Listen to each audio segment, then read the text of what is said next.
വൈവിധ്യമാർന്ന പരിപാടികളോടെ 53-ാം ദേശീയ ദിനം ആഘോഷിച്ച UAE. സർക്കാരിന്റെയും വിവിധ സംഘടനകളുടെയും ആഭിമുഖ്യത്തിൽ വിപുലമായ പരിപാടികളാണ് രാജ്യത്ത് നടക്കുന്നത്. UAE president Sheikh Mohammed bin Zayed Al Nahyan രാജ്യത്തെ പൗരന്മാർക്കും പ്രവാസികൾക്കും ദേശീയ ദിനാശംസകൾ നേർന്നു.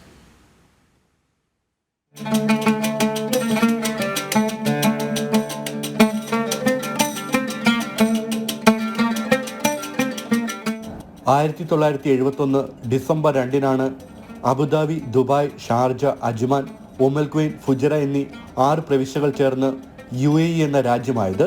1972 ഫെബ്രുവരി 10 റാസൽ ഗെയിമിൽ ചേർന്നതോടെ 7 എമിറേറ്റുകൾ രാജ്യത്തിന്റെ ഭാഗമായി. ഇതിന്റെ ഓർമ്മ പുതുക്കി UAE-യിൽ 53-ാമത് ദേശീയ ദിനം വിപുലമായ പരിപാടികളോടെ അവിസ്മരണീയമാക്കുകയാണ്.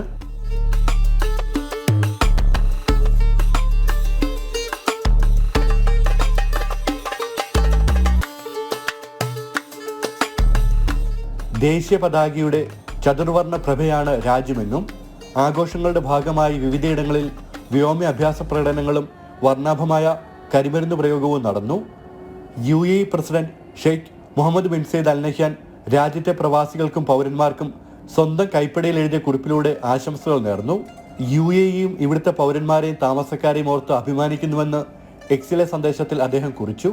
വൈസ് പ്രസിഡന്റും പ്രധാനമന്ത്രിയും ദുബായ് ഭരണാധികാരിയുമായ Sheikh Mohammed bin Rashid Al മക്തൂമും UAE-യിലെ ജനങ്ങൾക്ക് ദേശീയ ദിനാശംസകൾ നേർന്നു. ഇതോടൊപ്പം വിവിധ ഇന്ത്യൻ സംഘടനകളുടെ നേതൃത്വത്തിൽ ദേശീയ ദിന റാലികളും നടന്നു.